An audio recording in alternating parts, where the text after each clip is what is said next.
Mubarak kophaa bulan kita lihat katolik gazo. Jaartiin ofirraa ariite. Asli takkai siree isaa sanan kita irra oolu ta irra geemii taphatu san achumarra oola achumarra bula. Jaartiin kilaasii kan bulti. Xurataa baaftee jechuudha. Kan jaartiin ofirraa ariite mala maal godhuun narra lakkooftaa. Waan ofii amma qashinaadii si dhugaa sitti dubbatu jira waan dhugaa nahi. Lachuun fedhu. Wallah. Wallaahi. Okay. Eenyuun godhaaf dhiiroo. Ammallee haqa miskiinaniiti. Samiiraan miskiina arge dhagahee nama jedhu miti. Haasii jedhaa nama miskiina nama arge dhagahee jedhu miti. Jarri ammoo shanaafattoota bakka geette waa kadhataa deemti.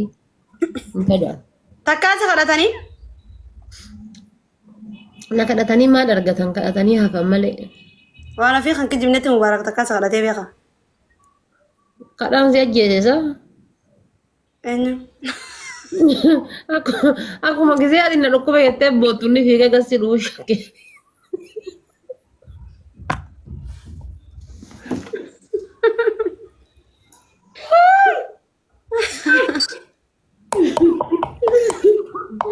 Tawaran nasi.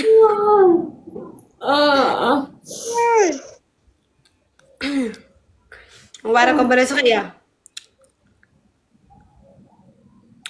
Okay, waan ofii Abdii Muktaarii fi.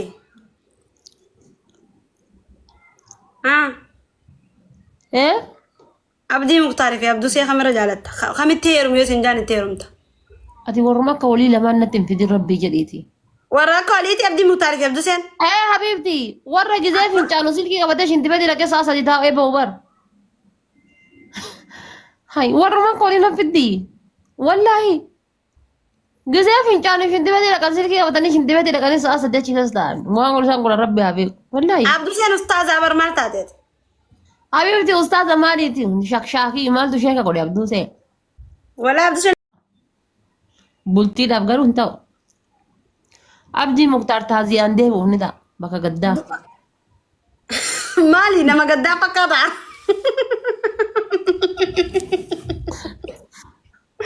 Fuulli isaa adda hiikkatu. Nama fuulli ni hiikkanne bar. Abdii Muktaar nama gaddaa ni taata ziyaadhaan dhaquuf ni ta'a. Abduu seen immoo suuraa ittiin ka'uuf.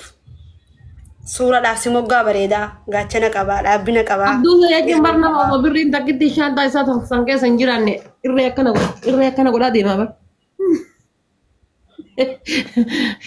Gisee shaantaa irraa fuutee banti birriin takka keessa hin jirtu shaantatti akkana qabatee. Das jaalamni akkasii sun handa sana jaagaru. Eegaa amma Abduu seen Fiidhaa qabu dhaggeeffatu takkittii fi qabu miiccatee akkasitti boonee. Yoo deemu maali namni kiisha si kaayee si laalu wayi jira. Miskiina ittee huccuu takkitti qabdu xureessitee qaqaa ofirra fakkeessitee fi fillee qaqaa fakkaattee haga mormii kan keessa gurraacha miti callattee deemurra takkitti qabdu san laal. Ejeksiin dhiqattee jechuu dhabdee dhabdee. Wallaa dhugaa dubbachuudhaaf warra arge keessaa Abduu seen jireenyi isaa baay'ee dasna jedha. Abduu seen si namatu. Sharrii ni qabdi. Sharrii ni qabdi Abduu seen. Sharrii sin qabdi. Sharrii ni qabdi. Kaachirraa hafe garuu. Akkana ladde isaa teettee otoo ati abbaa barbaadde bocooltee si waliin hin bocoolu. Silkii isaa takkitti qofa. Bas. Sharrii keessa qabamee garuu keessan dhukkee nama raasa. Sharrii ni qaba.